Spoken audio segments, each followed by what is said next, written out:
livro, o livro Prabhupada, um santo no século XX. Om Namo Bhagavate Vasudevaya. Om Namo Bhagavate Vasudevaya. Om Namo Bhagavate Vasudevaya. Então, é difícil para mim escolher trechos, porque é um livro que é tanto néctar, tantas histórias lindas e passagens muito, assim, que nos ajuda a entender que foi essa personagem, né, esse grande mestre que, lutando sozinho, com uma determinação de ferro e uma fé de ferro nas instruções do espiritual, ele pôde estabelecer esse conhecimento da cultura védica e trazer esse Mahamantra, a Bhagavad Gita e todas as escrituras védicas maravilhosas, autênticas, sem transformação, tal como elas passaram de mestre a discípulo desde há séculos e milênios. Então, agora estamos no capítulo 4. Somente ele poderia liderá-los. São 7:12.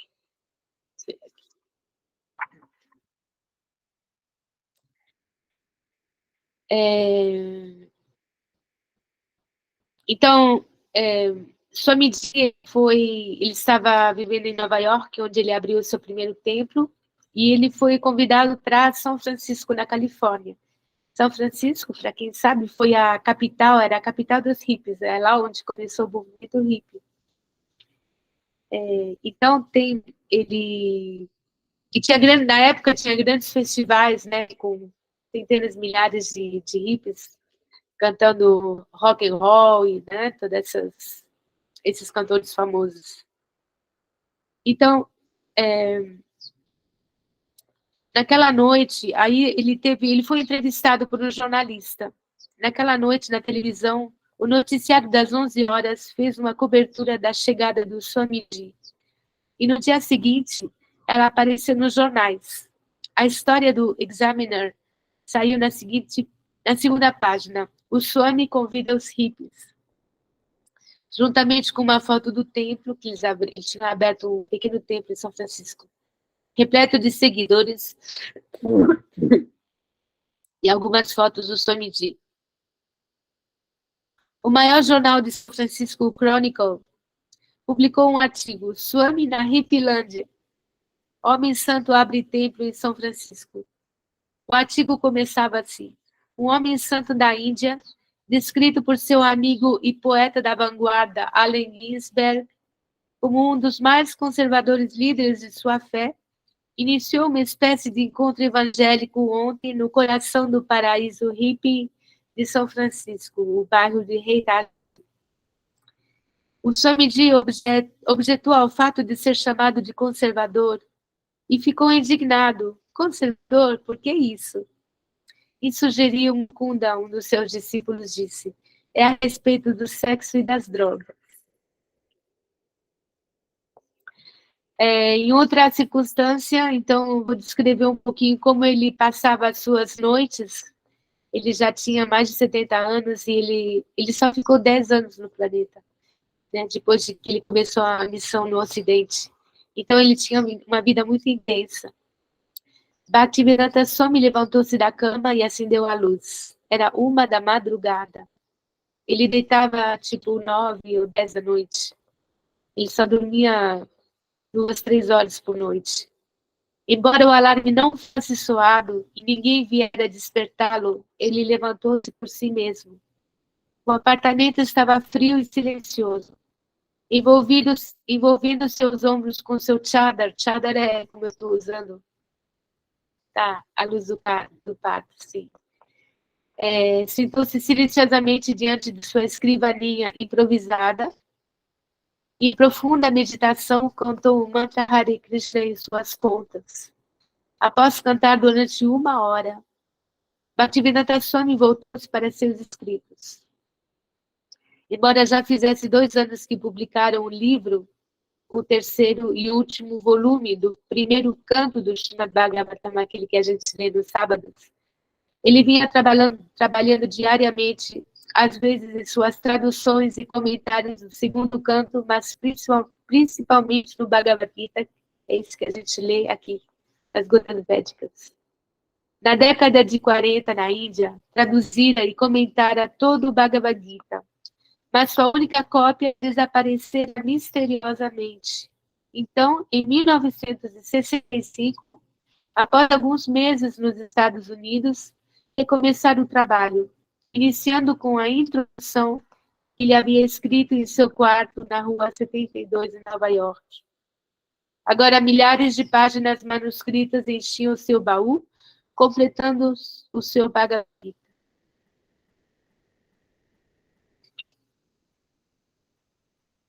Ele fazia assim, ele colocava seus óculos para a leitura, ele abria seus livros e ligava o ditafone. Ele tinha um ditafone, na época só tinha isso.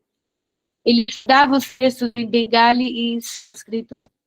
E pegava então o microfone, acionava o botão de gravação e ele começava a falar. É assim que ele ia gravando as traduções. Ele ia falando no microfone, no ditafone, um aparelhinho que já não existe mais. Deixa eu ver aqui.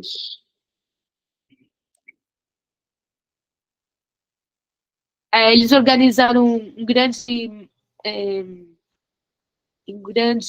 mantra rock num estádio muito conhecido em São Francisco, onde ele foi convidado a participar desse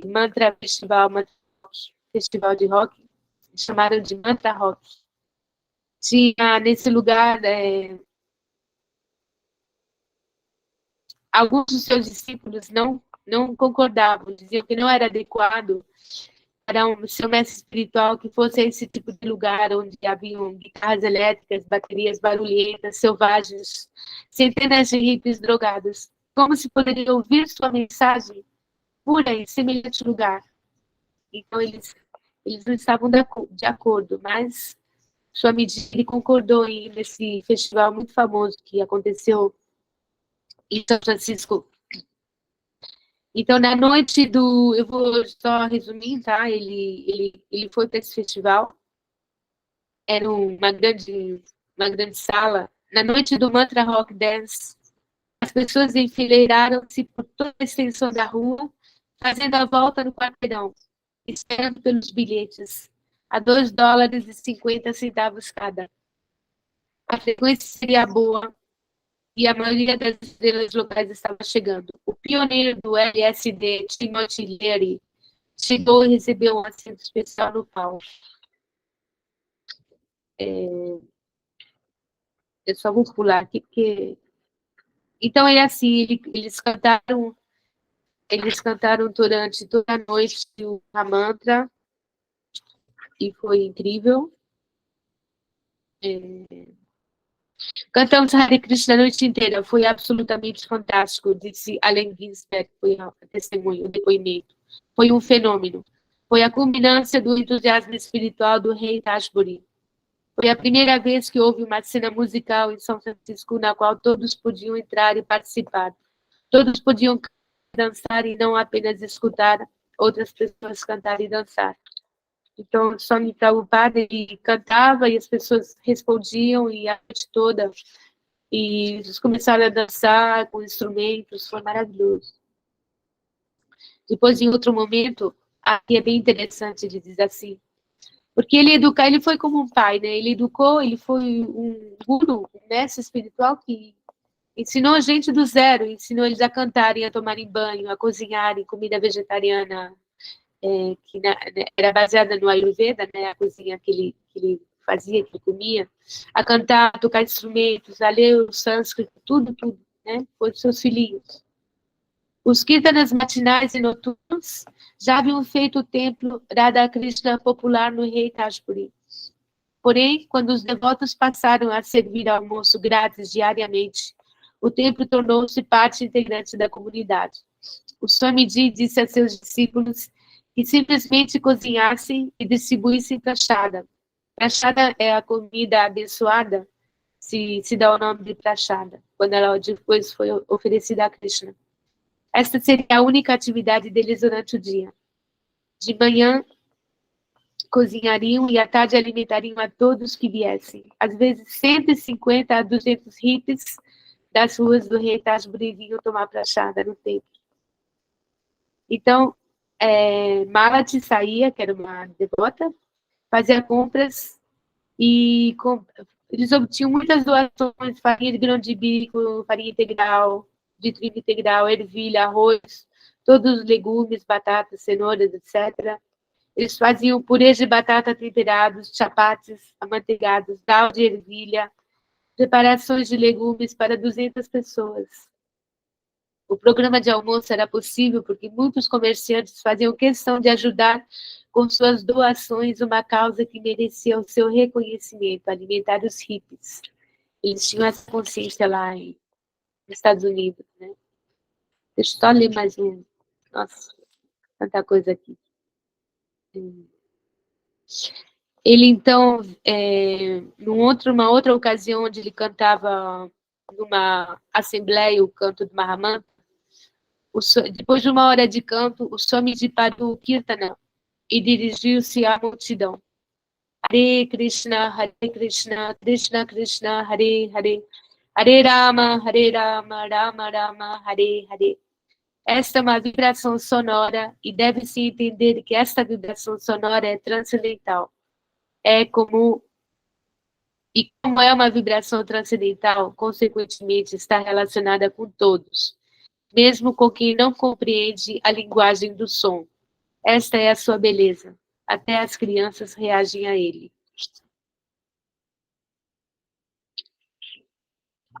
Depois ele ficou doente porque fazia muito frio, muito trabalho, então ele foi para a Índia. Ficou 5 meses na Índia, se recuperou, porque a Índia é muito quente. Ele ia massagem todo dia, aquela comida, né, na Índia bem especial. E depois de 5 meses ele se recuperou e voltou a Nova York. Ele falava assim que o Swamiji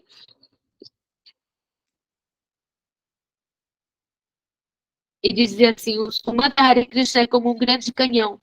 Vão e soem esse canhão de modo que todos possam ouvi-lo. E ele afastará a Maya, afastará a ilusão, a ignorância. Ele tinha tanta fé no poder do Mahamantra. Tá bom? Acho que eu vou parar por aqui.